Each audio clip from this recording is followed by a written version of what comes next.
คุณผู้ชมคะขณะที่พม่ากำลังเปลี่ยนผ่านไปสู่การเปิดประเทศอย่างเต็มที่และเข้าสู่กระบวนการประชาธิปไตยนะคะหลายภาคส่วนในพม่ามีการขยับตัวกันมากขึ้นไม่ว่าจะเป็นฝ่ายรัฐบาลฝ่ายค้านอีกด้านหนึ่งที่เริ่มมีส่วนสำคัญมากขึ้นในเชิงการเมืองก็คือกลุ่มนักเคลื่อนไหวซึ่งเป็นอดีตนักศึกษาที่ร่วมต่อต้านรัฐบาลทหารพม่าในยุคปี 1988 นะคะที่ได้ชื่อว่ากลุ่ม 88 หนึ่งในแกนนำก็คือคุณโคโคจีค่ะซึ่งในช่วงที่มีการปิดประเทศนะคะก็ถูกคุมขังทางการเมืองยาวนานหลายระลอกแต่วันนี้ได้รับการปล่อยตัวแล้วนะคะจนถึงขณะนี้ก็ได้รับการปล่อยตัวมาแล้วตั้งแต่เมื่อช่วงต้นปีที่แล้วจนถึงวันนี้คุณโคโคจีเริ่มมีแนวคิดแล้วนะคะว่าอาจจะตั้งพรรคการเมืองที่เป็นเสียงสะท้อนของกลุ่มนักเคลื่อนไหวโดยเฉพาะแต่ด้านหนึ่งก็มีเสียงที่สะท้อนด้วยความกังวลว่าอาจจะไปดึงเสียงของพรรคฝ่ายค้านที่องซานซูจีเป็นผู้นำอยู่ในภาพรวมคุณโคโคจีบอกว่า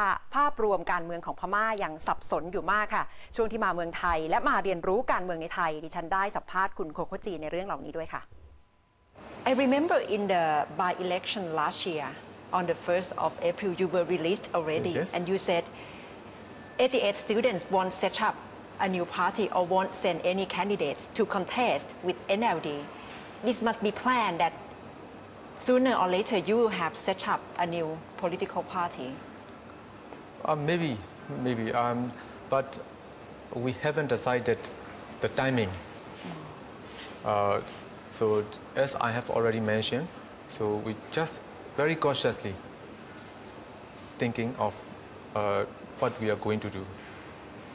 Who will be your supporters, main supporters of 88 students? Our people. Who are your people? Yes.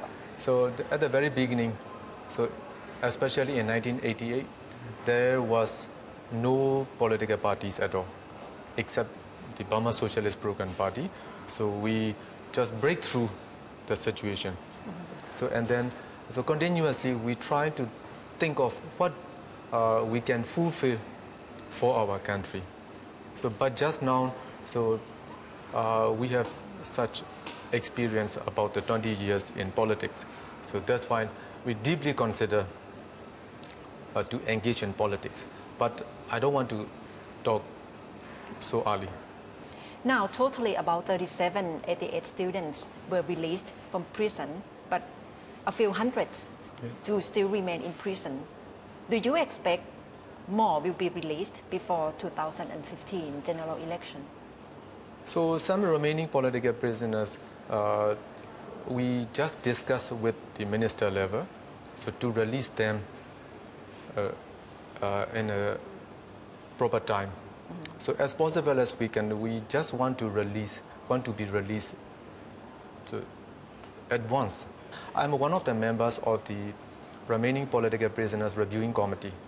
So before I went to Thailand, so about 2 meetings with the union level ministers. The problem is, so how to define the political prisoners?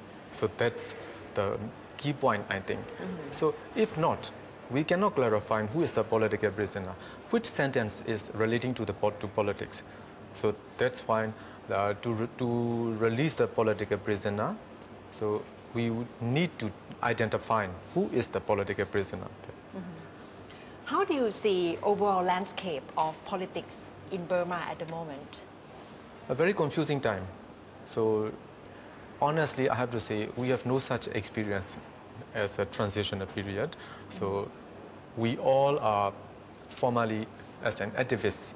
So just now, because of our transition, so some of the sectors, just we've already cooperated with the authorities, and some other points we need to criticize and point out the irregularities and the misuse of powers or so and so. So that's very confusing. Apart from ideology, I'm sure you have goodwill to set up political institution, but practically you need money, you need more people, younger people. Yes. Have you got any plan to mobilize funds to support you? So that's a problem, I agree.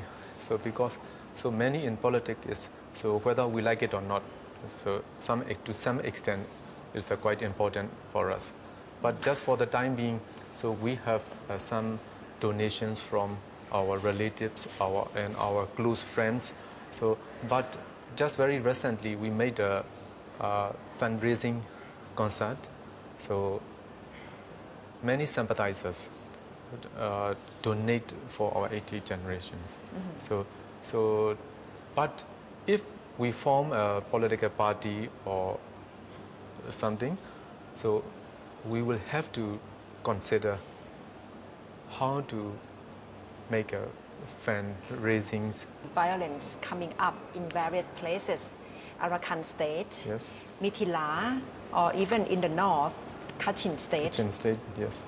How can we be so sure that the national election can be happening smoothly? Or are you concerned that finally military may take hold of the country again because of violence coming up in many areas? So many problems are the old ones, not present, comes up just very recent times. So because of the successive government, so we cannot solve our ethnic problems and some other problems. So just now a little opening in our country. So just like a Lebanon copper mine field or the Rakhine affairs or the Kachin arms conflict between Myanmar army and the Kachin army. So that's we will have to solve for our country. But we need to take time, I think. So because under the dictatorship, so the way of thinking and the mindset is just how to call it. So us them, we need to practice the compromise or the negotiation skill. So at the same time, we try to encourage our people not to be afraid of, to express their feelings or their sufferings. But at the same time, we need to find the proper mechanism to solve the problems. You were put in prison on and off all along since 1988? Yes, 1989, about 2 months in custody. Yes. And then from 1991 to 2005, so over 13 years. So, and then 2006 to 2007, 3.5 months in custody. And then finally 2007 to 2012, Yes. January 13.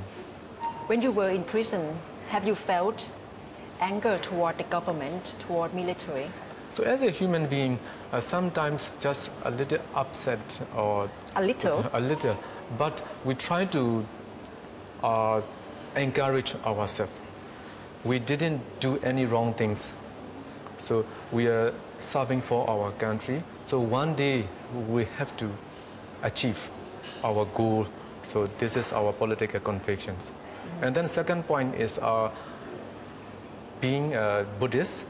So every human being was a former prisoners. So at the very beginning of the human being is in our mother's womb.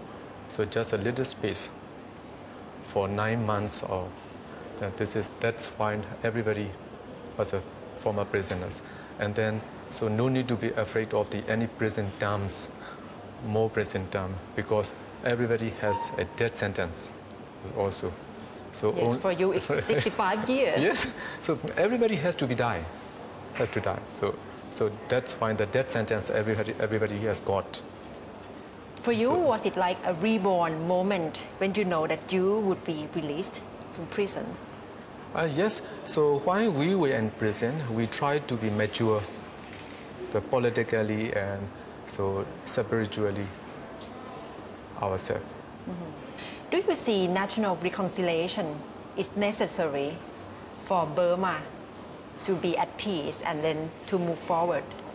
So the most important point for our country, so actually a Buddhist philosophy, metta, so how much we can forgive others, so how much we can look forward for the brighter future.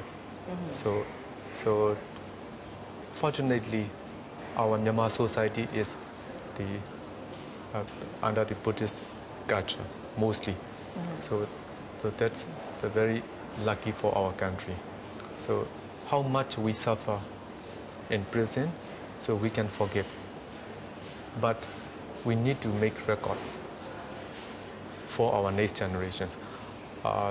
What has happened in our country? We need to make lesson learned for our next generations, not to happen again. So that's very important. And then, so our society has to recognize those victims of the wrong political system. So I mean not only the political prisoner. So some of the oppressors also, they are the victims of the wrong political system.